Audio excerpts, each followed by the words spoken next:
चलिए, रेस्पिरेशन एक प्रोसेस है जिसमें ऑक्सीजन, गैस और ग्लूकोज का क्या होता है, और उसके बाद क्या क्या चीज बनता है।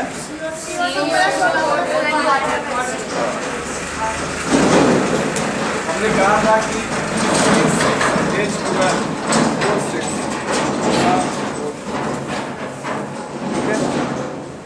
Arrow 6 arrow CO2 plus water, हम बोले थे water plus energy, waste water वही है H2O। पानी है ना, नली में पानी गिरे या फिर घर पर वो कल वाला पानी है, दोनों तो पानी है। चलिए, इसको अगर हम चाहें तो बैलेंस भी कर सकते हैं। आप इक्वेशन को बैलेंस करना भी जानते हैं। यहाँ कार्बन 6 है, देखो, ठीक है, और यहाँ ऑक्सीजन 2 है। अगर हम बात करें, ऑक्सीजन इधर 6 + 2 है और इधर 2 + 1 है, तो हम इसको बैलेंस कर सकते हैं। आपके बुक के अनुसार यहाँ पर 6 है, यहाँ पर 6 है, देखिए तो बैलेंस है, और यहाँ पर भी 6 है। देखिएगा बैलेंस है कि नहीं। आइए जो देखते हैं, C6 है, इधर 6 है, C अच्छा है, कार्बन बैलेंस हुआ। बहुत सारे बच्चों को ये पता नहीं जाता कि सर यहाँ ऑक्सीजन ना लिखना चाहिए तो 6 क्यों लिखा है। तो उसके लिए मैं बता रहा हूँ कि इस तरह के अगर आप देखेंगे कहीं पर अंक वगैरह, तो आप समझिए कि उसको बैलेंस किया गया दोनों तरफ, बाकी ऑक्सीजन ही है, ये 6 से कोई मतलब नहीं है। C6 तो इधर भी C6, हाइड्रोजन का देख लो 12 है इधर, तो 6 × 2 = 12, यहाँ भी है, और हाइड्रोजन है कहीं नहीं। अब ऑक्सीजन का देखो तो 6 और 12 कितना हो गया, 18 हुआ। उधर आ जाओ, ऑक्सीजन 12 है, यहाँ 6 है, कितना हुआ, 18 हो गया। सारा बैलेंस करके आपको दिया गया है। तो इस 6 और 5 जो लिखेगा अगल बगल, इसका मतलब समझना है कि केमिकल इक्वेशन है, और ए इक्वेशन को बैलेंस करने के लिए इस तरह के कार्य को दिया गया है। आगे हम लोग बढ़ते हैं।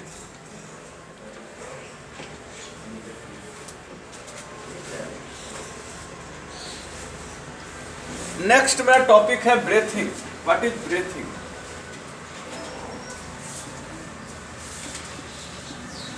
रेस्पिरेशन तो आप समझ गए, रेस्पिरेशन मतलब सांस लेना नहीं होता। ब्रीथिंग क्या है? तो टेकिंग ऑफ ऑक्सीजन एंड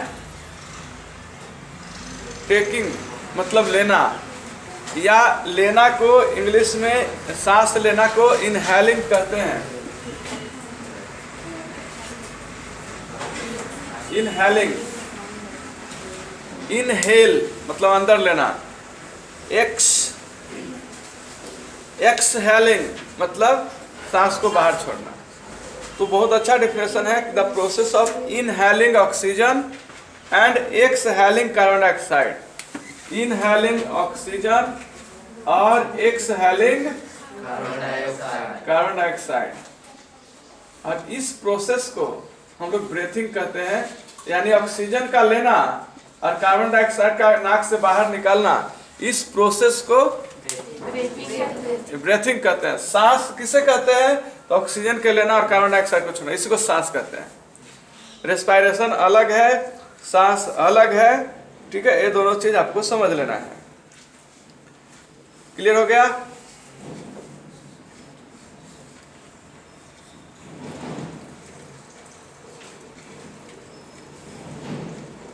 अब मैं ये नहीं बताऊंगा आपको कि कहां पर सेल के अंदर कहां पर किस तरह के प्रोसेस से वाला होता है, लेकिन इतना जरूर बताऊंगा कि सारा काम ऑक्सीजन का मिलना, कार्बन ऑक्सीजन का ग्लूकोज के साथ मिलना, है प्रोसेस कहाँ होगा? सेल में होता है। सेल में होता है, याद रहेगा, ठीक है। कहाँ होता है? सेल। और किस सेल में? तो माइटोकॉन्ड्रिया एक सेल है जो 8 में पढ़ना है, उसको याद रखिएगा। अभी बस इतना याद रखिएगा कि सेल में होता है।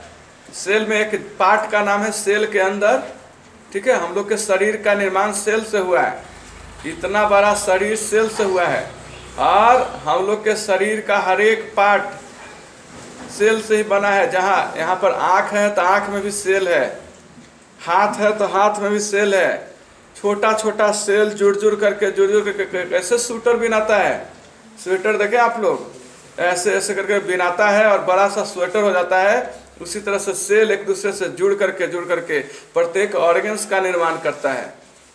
तो हमारे शरीर का निर्माण एक सिंगल सेल से हुआ, उसके बाद सेल का डिवीजन हुआ, कई सारे डिवीजन होते होते बढ़ते बढ़ते एक शरीर का निर्माण हुआ, और अंत में एक लिमिट टाइम के बाद सेल का डिवीजन कुछ जगह पर रुकता है, जिससे लंबाई नहीं बढ़ेगा फिर उसके बाद। लेकिन कई जगह पर शरीर के अंदर भी सेल है, पेट में भी सेल है, ब्रेन में भी सेल है, लीवर में भी सेल है, दिमाग में भी सेल है, हाथ में सेल है, नाक में सेल है, पैर में, हर एक जगह सेल है। और वो सेल एक्टिव है और वो सेल जिंदा है, और इसी के चलते तुम्हारे शरीर का इतना सारा फंक्शन हो रहा। सेल अगर मर जाए तो फिर हमारे शरीर का किसी प्रकार का काम नहीं हो पाएगा, क्योंकि आपके शरीर का सारा चीज काम सेल ही कर रहा है, सब चीज सेल कर रहा है। सेल के अंदर पूरा एक सेल है, उसके अंदर एगो पार्ट का नाम है माइटोकॉन्ड्रिया, जो आपको दिखाई दे रहा होगा। कहाँ पर देखिए, ये माइटोकॉन्ड्रिया, हालांकि ये प्लांट का शायद है, प्लांट का सेल है, ठीक है उसमें, लेकिन माइटोकॉन्ड्रिया इसी की तरह होता है, रड के जैसा होता है। जैसे लगेगा कि आप स्नैकर्स का एक लिए हुए स्नैकर चॉकलेट, उसी तरह का माइटोकॉन्ड्रिया आता है हमारे शरीर में है, और ग्लूकोज वहीं पर बनता है। इसीलिए माइटोकॉन्ड्रिया को power house of the cell कहा जाता है, यानी कि पावर हाउस का मतलब हुआ एनर्जी वाला सेल, एनर्जी देने वाला सेल, और उसके अंदर ही एनर्जी का प्रोडक्शन होता है।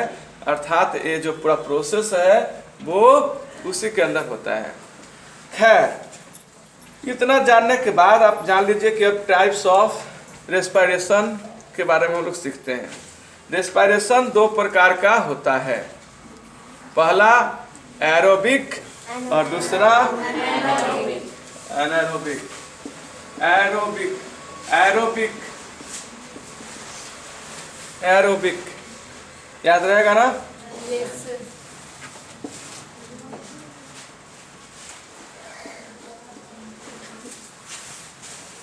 दोनों नाम में ही सब चीज छिपा है। एरोबिक जिसमें एयर हो, यानी कि ऑक्सीजन के प्रेजेंट में जो रेस्पिरेशन होता है, विथ ऑक्सीजन, ये हो गया एरोबिक। Anaerobic without oxygen.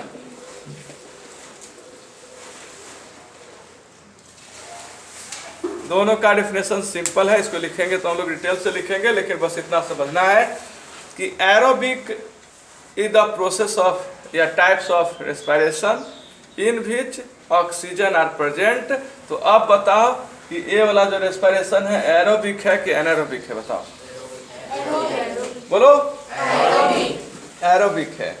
और इस रेस्पिरेशन को करने के लिए ऑक्सीजन की जरूरत होती है, और ये ह्यूमन बींग्स में होता है, एनिमल्स में होता है, हम लोग के अंदर होता है। प्लांट्स में सर कौन सा होता है? तो इसी तरह के होते हैं। एनिमल्स जितने भी हैं, जानवर, उस सारे में एरोबिक रेस्पिरेशन होता है, याद रखना है। तो क्या एनारोबिक हम लोग में नहीं होता? सबसे पहला सवाल ये कि एनारोबिक हम लोग के शरीर में होता है कि नहीं होता? तो इसका जवाब सीधे सीधे है कि हम लोग के शरीर में एनारोबिक रेस्पिरेशन भी कभी कभी होता है, लेकिन उसके लिए आपको कुछ एग्जाम्पल से समझना होगा। लेकिन उससे पहले आप लिखिए व्हाट इज ब्रीथिंग।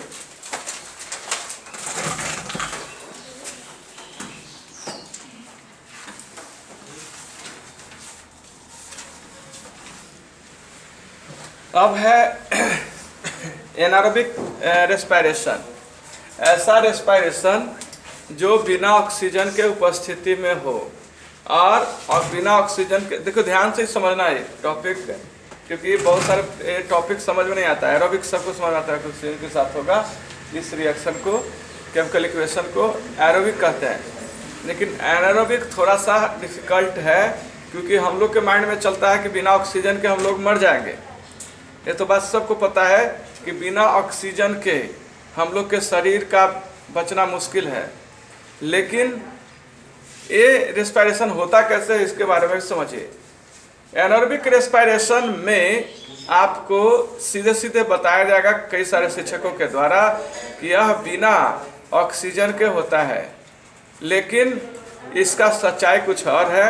हमारे शरीर में ऑक्सीजन की जैसे जैसे कमी होने लगती है तो हमारा शरीर को एनर्जी की ज़रूरत होती ही है। याद से सुनिएगा, अगर हमारे शरीर में ऑक्सीजन की कमी होगी, जैसे कि आप ऊपर चढ़ रहे हो किसी पर्वत पहाड़ पर, या फिर दौड़ रहे हो, या फिर हैवी एक्सरसाइज कर रहे हो, उस दौरान हमारे शरीर को एनर्जी की बहुत ज़्यादा ज़रूरत होती है। और जितना ज़्यादा एनर्जी की ज़रूरत होती है तो शरीर चाहता है उतना ही ज़्यादा ऑक्सीजन मिले। कल्पना और इमेजिन कर कर देखो कि यदि हमारे शरीर को बहुत ज़्यादा ऑक्सीजन की ज़रूरत है, इसका मतलब है कि हमारे शरीर में एनर्जी बहुत ज़्यादा खर्च हो रहा है।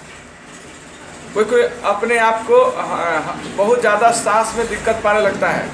आप ऊपर चढ़िएगा, ठीक है, पर्वत पर, पहाड़ पर, बराबर पहाड़, राजगीर पहाड़ कहीं चढ़िएगा, जब लोग चढ़ेंगे तो फील किए होंगे कि बहुत ज़्यादा ऑक्सीजन की कमी दिखलाई पड़ती है, मतलब महसूस होता है। इसका मतलब ये हुआ कि ऑक्सीजन बहुत ज़रूरत हो रहा, तो एनर्जी भी आपको बहुत जल्दी जल्दी मिलेगा। अगर ऑक्सीजन अच्छा से मिल रहा तो एनर्जी अच्छा से मिलेगा। और अगर एनर्जी बहुत ज़्यादा आप बर्बाद कर रहे हैं, बहुत ज़्यादा, तो उसमें सांस बढ़ जाएगा, ऐसे करने लगेगा। दोनों चीज़ समझिएगा। अगर सांस बहुत ज़्यादा बढ़ रहा है, इसका मतलब आपके शरीर में एनर्जी बहुत ज़्यादा खर्च हो रहा है। एनर्जी बहुत ज़्यादा खर्च हो रहा तो सांस आपका बहुत ज़्यादा बढ़ना शुरू होगा। ये तो एकदम दोनों फिक्स्ड है। और होता यही है, कुछ ऑर्गेनिज्म को छोड़कर के हम लोग के शरीर में, खास कर के मैं बता रहा हूँ, एनिमल्स के शरीर में बता रहा हूँ कि अगर ऑक्सीजन का कमी हो जाता है तो हमारा शरीर को एनर्जी चाहिए, ऐसा नहीं है। लेकिन ऑक्सीजन का कमी, लैक ऑफ ऑक्सीजन कहता है, ऐसा नहीं कि ऑक्सीजन खत्म हो जाए। अगर ऑक्सीजन खत्म हो जाए तो बचना मुश्किल है। ऑक्सीजन का कमी जैसे ही होगा तो हमारा शरीर रेस्पिरेशन तो करेगा, लेकिन उस रेस्पिरेशन में ग्लूकोज जो है अपने से टूट जाएगा और अल्कोहल का रूप ले लेता है। देखिए, ध्यान से समझिएगा, अल्कोहल का, कार्बन डाइऑक्साइड का, एनर्जी का। देखिए इसमें क्या होता है, जैसे ही ऑक्सीजन का कमी अगर हम लोग के शरीर में हुआ, कमी बोल रहे हैं, है ना, खत्म नहीं बोल रहे हैं कि एकदम ऑक्सीजन खत्म हो जाए। ऑक्सीजन का कमी मतलब चाहिए 2 ग्राम, मिल रहा है 1 ही ग्राम तो शरीर को ऑक्सीजन का कमी हुआ ना। मान लो एक आदमी बहुत दौड़ रहा है, बहुत देर से बहुत दौड़ रहा है, बहुत हैवी एक्सरसाइज कर रहा है, तो उसको सांस देखो बढ़ जाएगा अपने आप। क्यों बढ़ रहा है? क्योंकि उसको चाहिए ऑक्सीजन ज़्यादा ना। क्यों ज़्यादा चाहिए? एनर्जी के लिए। ऑक्सीजन उसको ज़्यादा, इसलिए वो ज़्यादा जल्दी जल्दी सांस लेने लगा। आप नहीं लेते हैं सांस, शरीर आपको लेवाने लगता है। क्यों? क्योंकि एनर्जी चाहिए। हम दौड़ रहे हैं ना, तो दौड़ रहे हैं तो हमको एनर्जी चाहिए, बहुत ज़्यादा एनर्जी चाहिए, इसलिए हम सांस में जल्दी जल्दी लेना शुरू करेंगे। और उस परिस्थिति में अगर ऑक्सीजन की कमी हो जाए तो हमारे शरीर में ग्लूकोज जो है ये सबसे इम्पोर्टेंट रोल निभाएगा। एक ग्लूकोज, इसलिए कहता है कि ग्लूकोज पी के दौड़ो। देखते हैं, क्योंकि ग्लूकोज ही का, आप लोग सुने होंगे कि ग्लूकोज पी करके और दौड़ो या कोई काम करो, एनर्जी मिलेगा। अरे भाई, वो एनर्जी नहीं मिलता, ग्लूकोज ही है जो आपको बचाएगा ऑक्सीजन के कमी से। कैसे? तो ग्लूकोज सीधा सीधा टूट जाता है। ग्लूकोज बेचारा जो है यही टूट जाता है, यही वही 3 पार्ट में बच जाता है। कौन? ग्लूकोज। और ये 3 पार्ट का नाम है, पहला अल्कोहल, अल्कोहल के रूप में एसिड है, ठीक है। अल्कोहल कुछ जीव में कौन सा अल्कोहल है यहाँ पर था, मैं बोल रहा हूँ, देखिए, इथाइल अल्कोहल। कुछ जीव में इथाइल अल्कोहल का फॉर्मूला होता है C2H5OH। इथाइल अल्कोहल है, ये आपको 10th में पढ़ना है। Ethyl alcohol, methyl alcohol, butyl alcohol, octyl alcohol, decyl alcohol, hexyl alcohol, pentyl alcohol, तो सब पढ़ना है, 7th 10th में पढ़ना है। इसके लिए हम ज़्यादा डिटेल नहीं दे पाएंगे, लेकिन इतना बताएंगे कि अल्कोहल के रूप में टूट जाता है कुछ जीवों में, लेकिन जितने भी एनिमल्स हैं, खासकर हम लोग, उन लोग के शरीर में लैक्टिक एसिड बन जाता है। तो जैसे ही ग्लूकोज टूटा, ऑक्सीजन के कमी हुआ तो शरीर में ग्लूकोज टूटा, किसके लिए? एनर्जी के लिए। एनर्जी के लिए टूटा कौन एसिड में? लैक्टिक एसिड में। उसके साथ क्या हुआ? कार्बन डाइऑक्साइड भी बनेगा, सांस भी, और उसके साथ हल्का, उतना नहीं, हल्का, थोड़ा सा लेस अमाउंट एनर्जी भी बनेगा। और यही एनर्जी हम लोग ले ले करके एकदम खुश होते रहेंगे कि चलो काम तो हो रहा है। लेकिन ये शरीर के लिए हानिकारक है। कभी कभी ऐसा आप देखे होंगे कि बहुत ज़्यादा दौड़ रहे हैं, ऑक्सीजन का तो कमी सबको महसूस होगा, सांस जल्दी लेना शुरू किए क्योंकि शरीर कह रहा है कि हमको एनर्जी नहीं है, तुम अपना एनर्जी का व्यवस्था करो। नाक को, ब्रेन बोला नाक को कि क्या कर रहा है, इतना बड़का होल काहे लगे रख ले है, ठीक है, एक इतना बड़ा दोनों का जब खींचो पूरा नाक को, जैसे ऑर्डर मिला, नाक एकदम बाय में आकर के दम ला के सोचते ऐसे बटोर लेंगे, पूरा जितना हवा है धूल कण सब ऐसे मुंह में से ले रहा, मुंह दिया, आंख दिया, नाक पूरा अंदर लेना शुरू किया। शरीर कह रहा कि कुछ कर रहा है, नहीं मिल रहा हमको। पैर कह रहा कि जल्दी करो तो बैठ जाएंगे तुरंत हम, पैर आप लगे बाय में। उधर हाथ कह रहा कि हम हाथ, दिमाग बोला कि हाथ तू कह रहा ऐसे कर रहा दौड़ते समय, हाथ बोला कि पैर हमको कर रहा, हम पैर और हाथ हम एक साथ रहेंगे, हम दोनों यूनिटी में है, दोनों साथी हैं। ये दोनों जब एक साथ हुआ, दिमाग खराब हो गया खुद। नाक बोला कि अरे जल्दी आओ, अगर है तो 2 फीट और ऐसे बढ़ाओ, और जल्दी से सांसें खखोड़ो उधर अंदर की ओर, हे भगवान कुछ तो करो। अंत तो नाक पूरा बाय में एकदम लेना शुरू किया, शरीर एनर्जी नहीं मिल रहा, पैर बोल रहा कि अब थक जेबो, अब न बैठ जेबो, अब देख लिए, तो बार बार धमकी दे रहा। अंत में ब्रेन के पास एक ही उपाय है, ग्लूकोज। बोलेगा थारो तू लोग के ज्यादा है, जल्दी से जाएगा ग्लूकोज के पास, उसका कई सारे सेल से कनेक्शन है दिमाग का, ठीक है, ग्लूकोज के पास गया, ग्लूकोज को ब्रोकन करने के लिए आदेश दिया। दिमाग कंट्रोल करता है हमारे बॉडी को, हेडमास्टर है, ठीक है, हाँ अरुण जी वही है मानस वाला, ठीक है।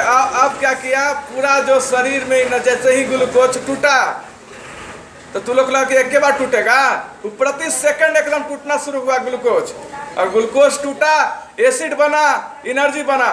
पैर बोला अब तो नहीं लगा हो, लेकिन आओ दे, है ना, वो तो बोल रहा कि आओ दे, है ना, उसको कोई दिक्कत नहीं हो रहा, उसको तो ठीक है, उसको तो खाली चल रही है ना, वो तो बोल रहा हो, तो एकदम चढ़ा हुआ एकदम दौड़ रहा है। ब्रेन बोला कि टूटते जाओ, तब ग्लूकोज बोला कि मालिक ज्यादा टूट जाएंगे ना तो देखिएगा पैरवा के हालत खराब हो जाएगा, इसका पूरा निशा इसका टूट जाएगा, है ना। दिमाग बोला कि अरे कुछ हो जाए, इसको बढ़ना है, हमको आगे तक बढ़ना है, क्योंकि ब्रेन में हम लगाए हो कि वहां तक जाना है ना। अंत में जाकर के लैक्टिक एसिड एकदम 1 पैकेट बन के घोड़ में जांघ में जमा हो गया। जैसे ही लैक्टिक एसिड जमा हुआ तो हमको क्रैम्प्स, मसल्स में खिंचाव आ जाएगा, मांसपेशियों में खिंचाव आ जाएगा, जब ले कैसे करके बैठ जाएगा, ऐसे पैरवा कर लगता है, देखोगे एकदम लगड़ा के बैठ गया जब पड़ी। दिमाग बोला कि कुछ करो, चलो आगे बढ़ो, बोला कि अब ना होगा। दिमाग बोला कि एनर्जी हम दे रहे हैं, बोला कि दे तो रहे हैं लेकिन जम गया, लैक्टिक एसिड हंस रहा था जब पड़ी, है ना। बोला कि बैठा देंगे हम, ग्लूकोज बोला कि वार्निंग हम दे दिए हैं कि मत ऐसे करो, ज़्यादा मत ऐसे करो, है ना, ग्लूकोज को मत ज़्यादा तोड़वाओ, ज़्यादा ग्लूकोज टूटेगा तो लैक्टिक एसिड जमेगा। अब वहाँ पर क्रैम्प्स हो गया, तो अब चाह करके भी नहीं बच सकते, दौड़ नहीं सकते, चाहे कितना एनर्जी रहे, मसल क्रैम्प्स कर जाता है, मांसपेशियों में खिंचाव एकदम अजीब तरह के हो जाएगा पैर हाथ में, है ना। कोई कहता है कि पीढ़ी चढ़ गई, अरे पीढ़ी नहीं चढ़ा, वो लैक्टिक एसिड जमल है।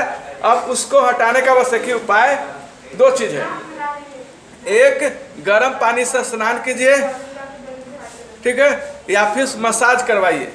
तब लैक्टिक एसिड जो है अपने से फैल जाएगा पूरे शरीर में, टूट जाएगा, ब्रोकन हो जाएगा गर्म से, तब जाकर शरीर को हल्का रिलैक्स होगा।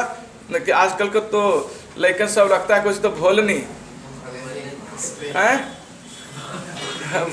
भोलनी और भोलनी लगता है ना। उसका नाम हालांकि भालनी होना चाहिए था, लेकिन भोलनी है। भोलनी क्या करता है, उसको सीधे कुछ देर तक शांत रख सकता है, लेकिन क्रैम्प्स को ठीक नहीं कर सकता। तो ये था एनारोबिक रेस्पिरेशन का पूरा कहानी, जिसमें ब्रेन का अहम रोल। ग्लूकोज 3 चीज में टूट गया, लैक्टिक एसिड, कार्बन डाइऑक्साइड और एनर्जी। इसको हल्का हल्का ही दे रहा शरीर में, मन न भर रहा पैर को। कार्बन डाइऑक्साइड तो झोला भर भर के आ रहा, कार्बन डाइऑक्साइड तो जैसे ऑक्सीजन जा रहा उतना दूर से आ रहा, क्योंकि आप देख ही रहे होंगे पूरा नाक से एक बार लिए थे एक बोरा नीचे, ठीक है। उसके बाद लैक्टिक एसिड देख लो, लैक्टिक एसिड तो पूरा फैल ही रहा था, जैसे जैसे टूटेगा वैसे बढ़ेगा। इसलिए दौड़ते समय कभी भी ऑक्सीजन को रोकने का प्रयास ना करें। दौड़ते समय खासकर दौड़ रहा है, कैसे रोकता कैसे है, तो नीचे मुड़ ऐसे कर देगा, घेचिया ऐसे करके नीचे, नहीं भाई ऊपर रखो, नाक से जितना ऑक्सीजन जाएगा उतना ही फायदा है ना। नीचे सिर करके नहीं दौड़ना चाहिए, ऊपर सिर करके दौड़ना चाहिए। अब आप लोग से मैं पूछना तो चाहूंगा, लेकिन कल ये टॉपिक लिखवाएंगे नहीं, इसके बारे में पहले पूछेंगे उसके बाद लिखवाएंगे। कौन कौन बताएंगे तो समय बताएगा, वक्त बताएगा। हाँ, अगर अभी तक आप लाइक सब्सक्राइब नहीं किए हैं तो कर दीजिए। मेरा जो बच्चा है सब, और जो देख रहा है इसको, बाकी के टाइम हंसते रहिए, मुस्कुराते रहिए और याद करते रहिए। मिलेंगे कल, प्रोजेक्ट पर ध्यान दीजिए क्योंकि गेस्ट आने वाला है, इसके लिए थोड़ा सा आप लोग उनको, जिनका है संडे को आएंगे, इसके बीच में भी आ सकते हैं, लेकिन सूचना हम देंगे। संडे को हम टाइम रखेंगे, लेकिन कल बता देंगे हम कि कितना तारीख को आएंगे, फिक्स, ठीक है। तो बाकी के टाइम माता पिता की सेवा करो, पूरा पढ़ाई लिखाई करो और जम के मेहनत करो, और कल याद करके आओ। चाय मत पियो बस। बाकी किनको किनको जो प्रोजेक्ट मिला था सबका तो ठीक ही होगा, अच्छा चल रहा है ना। चलिए बहुत बढ़िया है। तुमको क्या मिला था सब अपना बताओ, टाइम भी होने वाला है। सोलर सिस्टम, उसमें कब सुनने में आया कि छूएंगे तो बोलेगा कि हम बृहस्पति हैं ऐसा कुछ है क्या है? ऐसा है तो बढ़िया है, तब तो हमको ठीक है। तो एक बच्चा हमको समझा कि बोलेगा नहीं सर, वो कोई स्टूडेंट हथवा रखेगा तो पीछे से लड़का जो है आवाज में ही करके बोलता है कि हम बृहस्पति हैं। सागर को क्या मिला? तीनों है। अच्छा, सौरभ कुछ नहीं? अच्छा, ये कहा नहीं लिया भाई, इसको कुछ दो।